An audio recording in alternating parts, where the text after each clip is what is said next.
Hey everybody, Dr. Randy Wirtz in Thrive Chiropractic. I hope you had a great Christmas, and maybe some of you are on break. Still, that's awesome. Spending time with family is huge.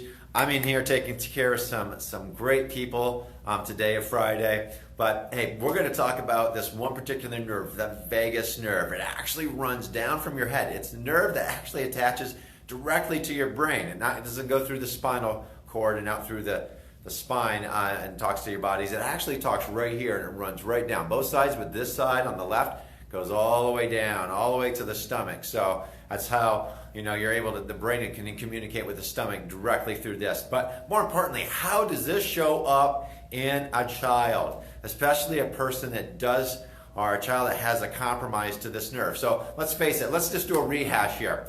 I always ask people, and I asked this little kindergartner, a little girl, she nailed this the other day. When she came into my office, I asked, hey, what controls everything in the body? And she goes, well, the brain does. And I was holding a model of the brain, so she was cheating a little bit. I was giving her some hints. So she got it though.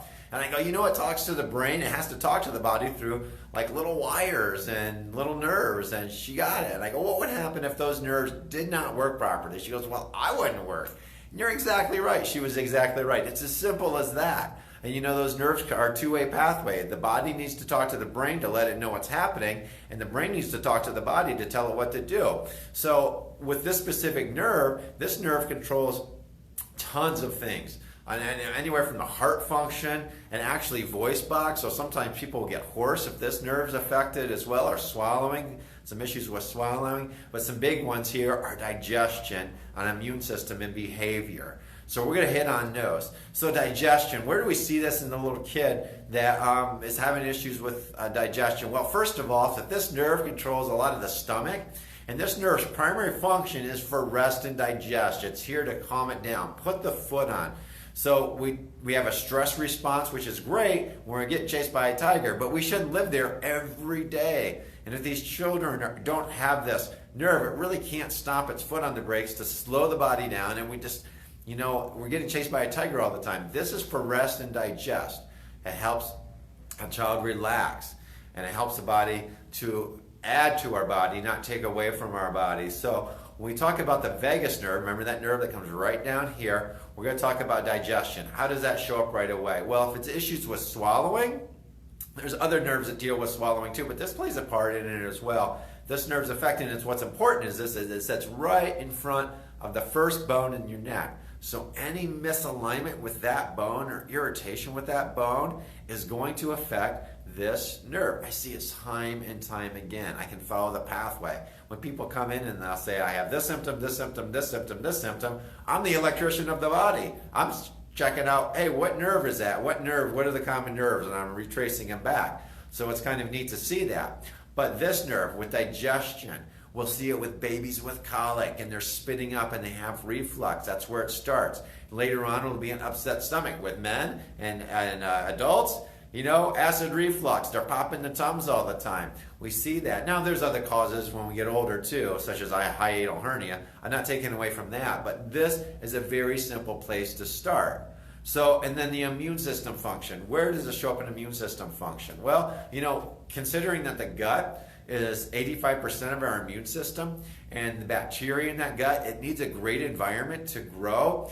Well, this nerve helps regulate the bowels and everything to help create a great environment for that immune system function to go. It also modulates inflammation in the body, like systemic inflammation. I'm not talking about, hey, if you sprain your ankle and it gets inflamed, that's what it needs to do, because it's like almost like a cast. I think it's amazing how the body works that way. It's a cast for the body. It says, don't move it, don't immobilize it. We need to heal this until you walk on it from time to time.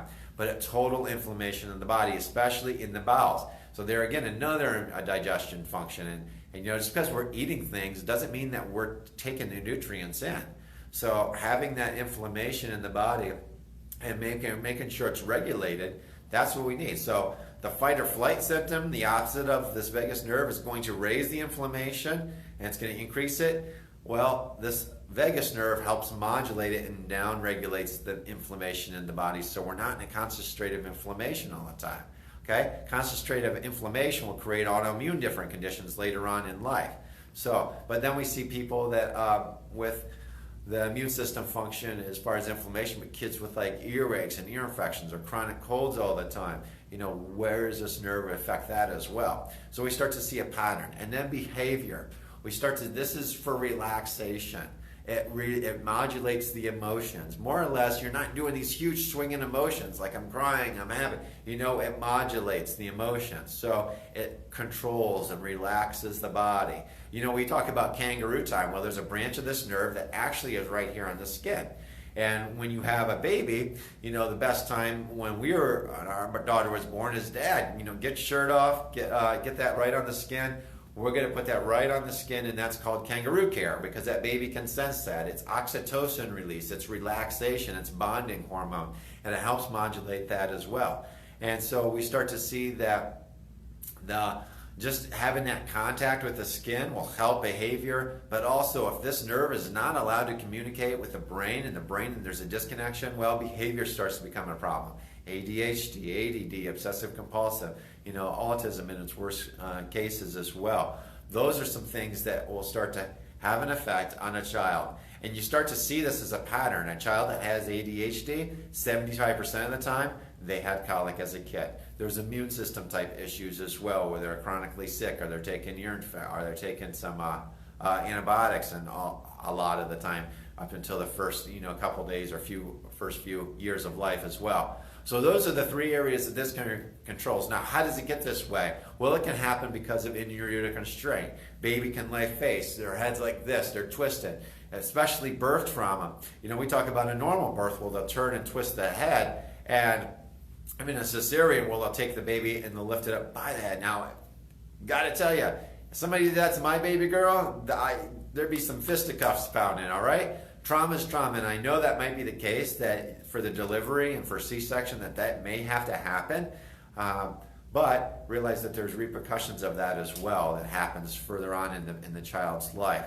So, and then making sure that the babies, the falls and the trips, and I see people throw their child up in the air and the child's giggling, but the head starts whipping and whipping forward. And let's face it, you got a big, huge head on a small body with a neck that's not has the muscles.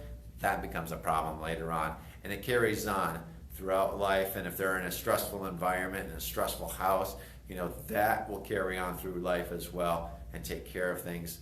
And it'll definitely affect how this nerve operates, how that child operates and functions in life, and has an ill effect. So, hey, getting that taken care of, affecting that vagus nerve, chiropractic adjustments work wonders for that. Very light for babies, just like this.